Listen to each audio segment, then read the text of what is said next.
आदाब, नमस्कार। आप देख रहे हैं INN चैनल। मैं हूं शेख अहमद अली। इस न्यूज़ बुलेटिन में आइए नजर डालते हैं दिन भर की बड़ी खबरों पर। तेलंगाना राष्ट्र समिति के 3 अरकान पार्लियामेंट को राज्यसभा की कार्रवाई में खलल पैदा करने पर 1 हफ्ते के लिए ऐवान बाला से मुअत्तल कर दिया गया।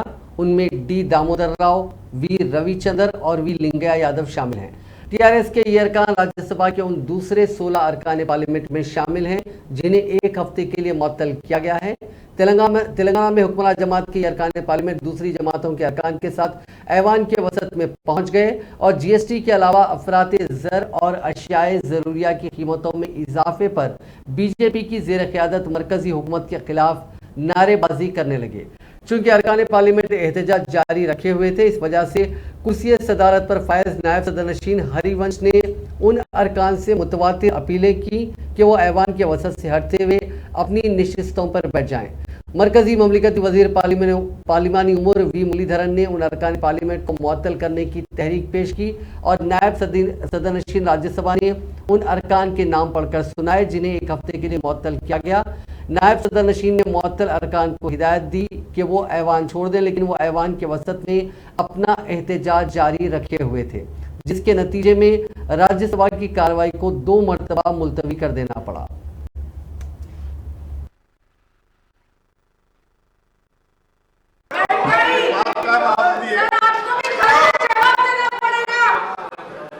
Honorable members,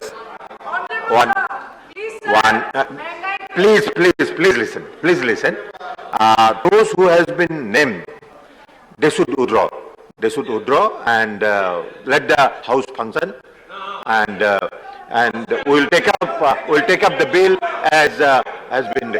So I request all the members who are named already, 18 members, to withdraw from the house and go by the etiquette and the rules of the house. So you have been suspended under a rule of the house. So please withdraw.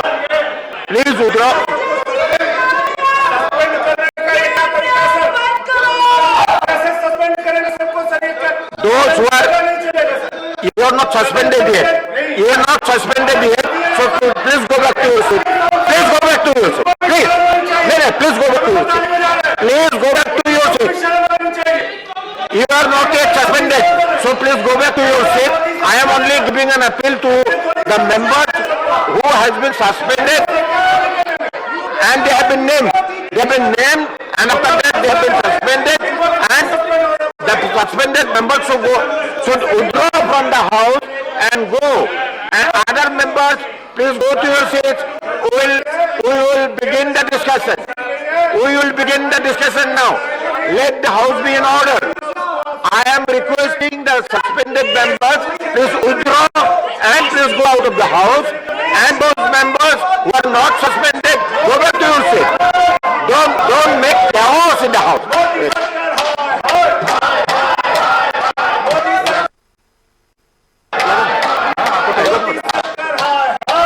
I am again requesting Susmita Dev, Mausam Noor, Santa Setri, Dola Sen, Santonu Sen, Ranjan Biswas, Nadimul Haq, MM Abdullah, Lingaya Yadav, A.A. Rahim, Sri Badri Raju, Sri Kalyan Sundaram, Giri Raju, Sri Giri Rajan, N.R. Elangovan, V. Sivadasan, M. Sundarajan, M. Damodar Divakonda, and Kanimoji and V.N. Somo. So these members whom I have named now, whom I have just named, they should withdraw and go out of the house. And I request the members who has not yet been named, please go back to your seat. If you are interested to see the house function, go back to your seat. I think if you do not go back to your seat, if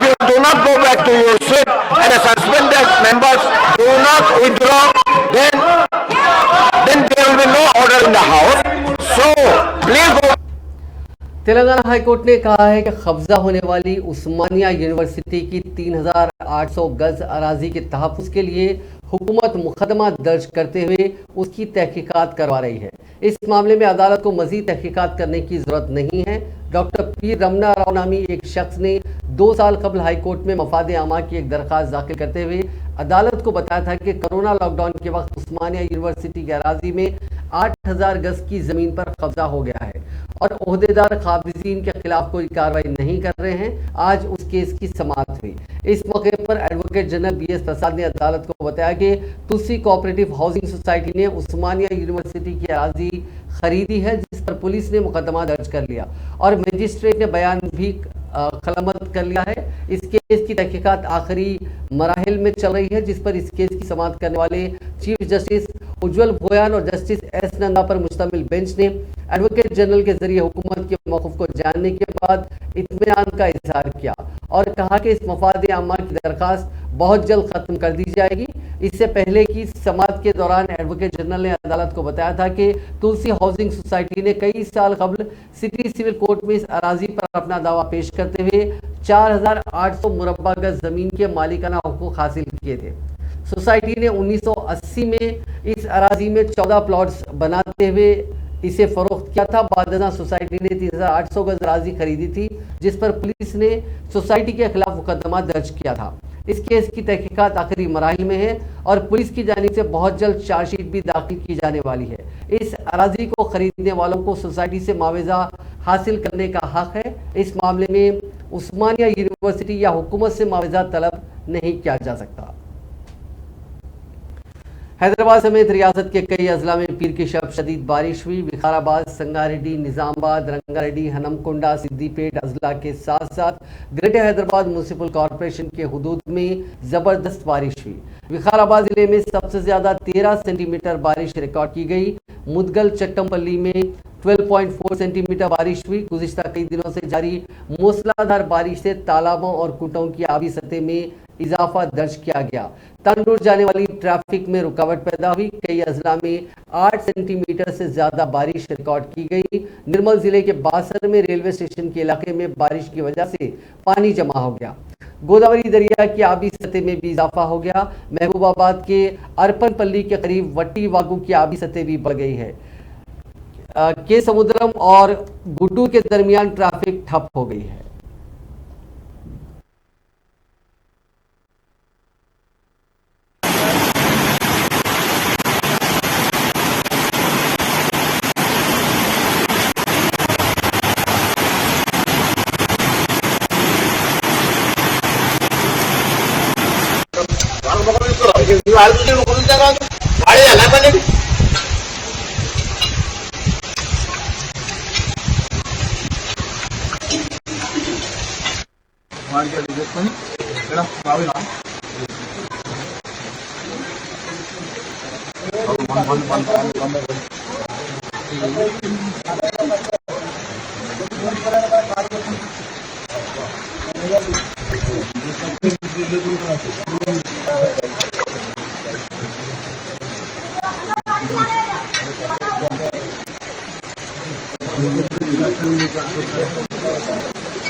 शहर हैदराबाद में कल शब सिर्फ 2 घंटों में ही तकरीबन 100 millimetre बारिश record की गई। गरज और चमक के साथ शहर के कई इलाकों में बारिश हुई।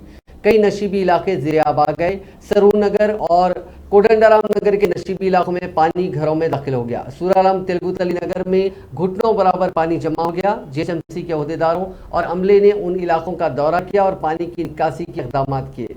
श्रीलिंगमपल्ली में 7.4 सेंटीमीटर, मेहदीपट्टनम में 6.7, नामपल्ली में 8, नारायणगुड़ा में 8.5, चारमीनार में 8.5, वैसे ही संतोष नगर में 7.7 बारिश रिकॉर्ड की गई। चारमीनार, बहादुरपुरा, फलकनुमा, बारकस, चंद्रायन गुट्टा, सईदाबाद, मलकपेट, नारायणगुड़ा, हिमायतनगर के साथ साथ चंपापेट, संतोष नगर, चादरघाट, दिलसुख नगर, कुत्तापेट, एलबी नगर, वनस्थलीपुरम और दीगर कई मकामात पर बारिश हुई।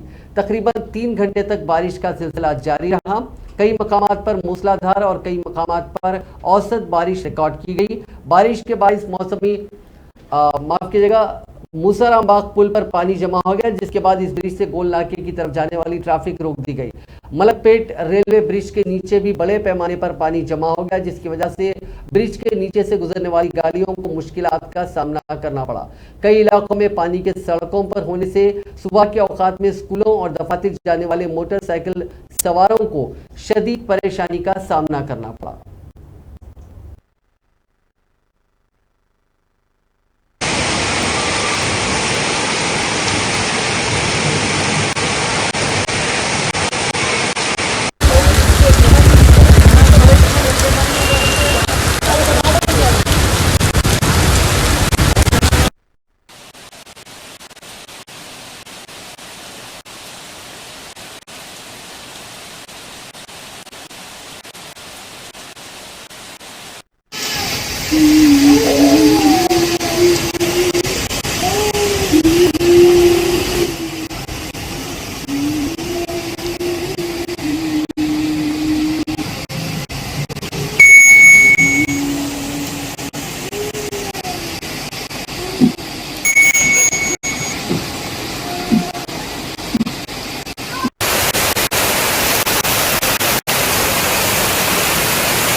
आदिलाबाद जिले में मूसलाधार बारिश की वजह से कई इलाके ज़ेरे-आब आ गए। गुज़िश्ता रात से जारी बारिश के बाइस कई नालों और फुटों की सतह में इजाफा दर्ज किया गया।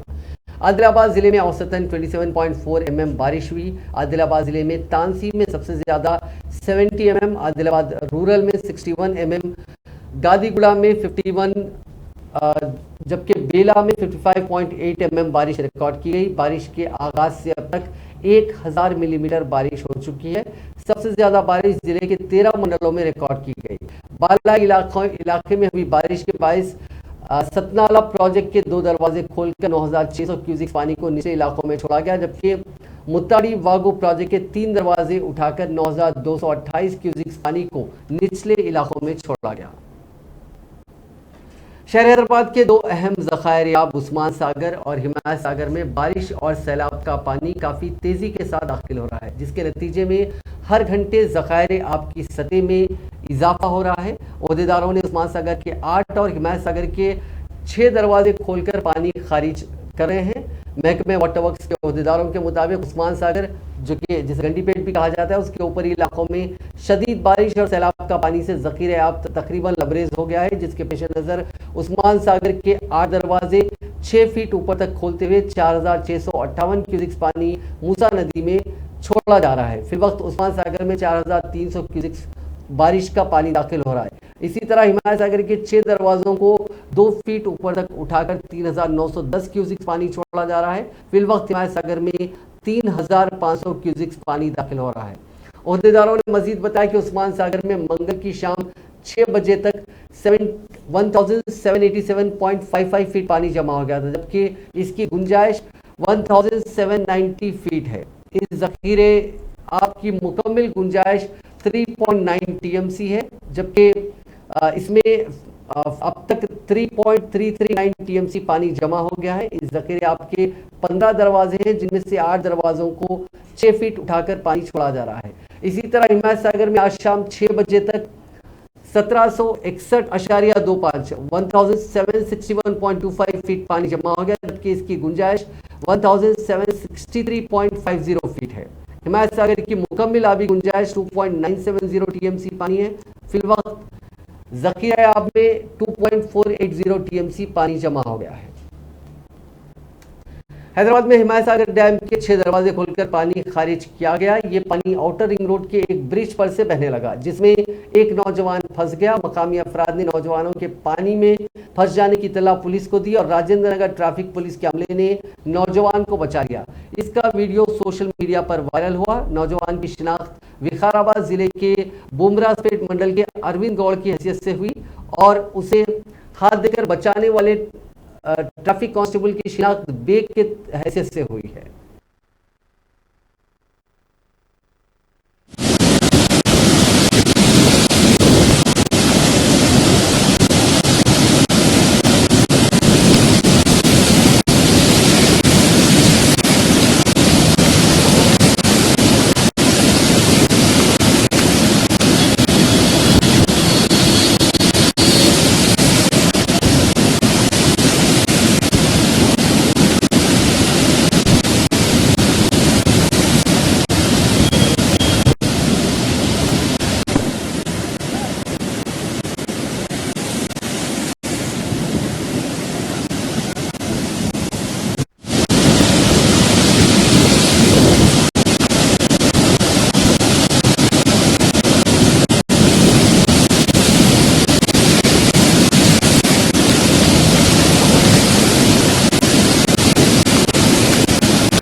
चीफ सेक्रेटरी सोमेश कुमार ने चीफ मिनिस्टर चंद्रशेखर राव की हिदायत पर मंगल को जिला कलेक्टरों और सीनियर ओहदेदारों के साथ एक टेली कॉन्फ्रेंस मुनक्किद की। चीफ सेक्रेटरी ने मुताला किया कि चीफ मिनिस्टर जो दिल्ली में है, रियासत में मूसलाधार बारिश की सूरत हाल पर करीबी नजर रखे हुए हैं।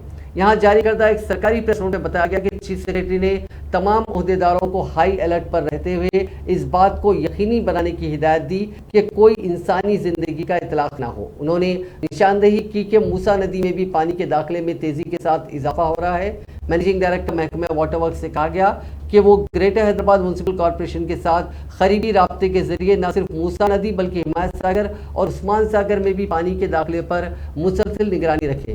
इन झीलों के पानी से अगर अफराद मुतासिर होते हैं तो उनके लिए GHMC की जानिब से रिलीफ कैंप्स की निशानदेही पहले ही की जा चुकी है, जहां उन्हें मुंतकिल किया जाएगा।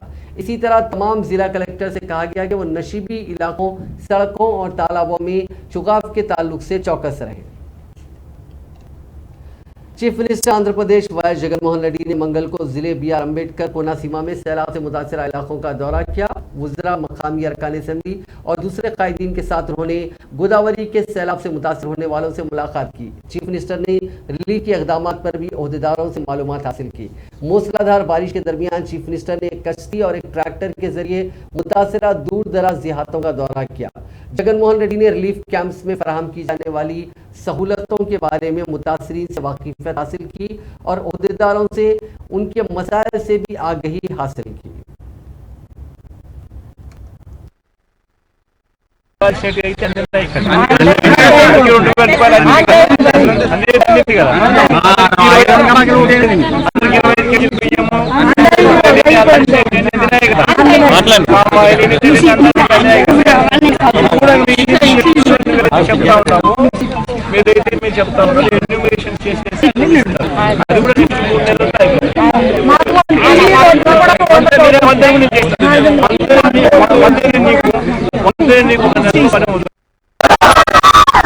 మనుషులతో పాటు పశువులు కూడా చూసుకునేవారు కదా, పశువులు కూడా చూసుకునేవారు. సచివాలయం చేయొచ్చా?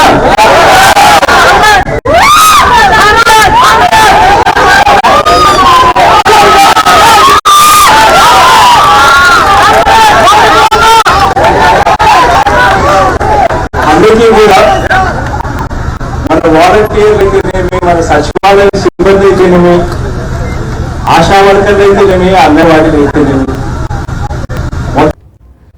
सदर कांग्रेस सोनिया गांधी से एनफोर्समेंट डायरेक्टरेट की वक्फे से पूछताछ के खिलाफ कांग्रेस कायदीन ने आज गांधी भवन में एहतजाजी प्रोग्राम मुनज़्ज़म किया। इस मौके पर सीनियर लीडर और साबिक रुकन राज्यसभा वी हनुमंतराव ने अपनी ही पार्टी के रुकन असेंबली कोमट रेड्डी राजगोपाल रेड्डी को पार्टी सदर सोनिया गांधी के खिलाफ मनफी तबसरों के लिए शदीद तनकीद का निशाना बनाया।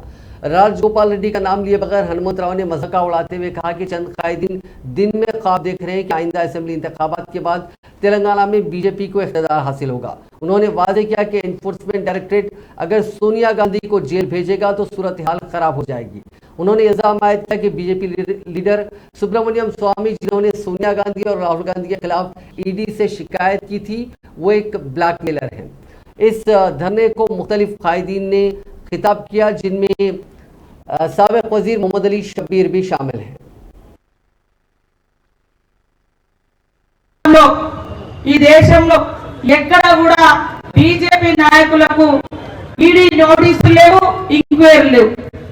అదే కాంగ్రెస్ పార్టీ నాయకుల మీద, కాంగ్రెస్ పార్టీ భాగస్వామ్య పార్టీల మీద, కాంగ్రెస్ పార్టీ ప్రభుత్వాల మీదనే ఈ ఈడీ కన్నుబడ్డ తప్ప ఈ నిజంగా ఈడీ ప్రజా సంస్థ అయితే, ప్రజల యొక్క ఆస్తులను కాపాడే సంస్థ అయితే అవి 60 साल में क्या करे, 70 साल में क्या करे अंటారు.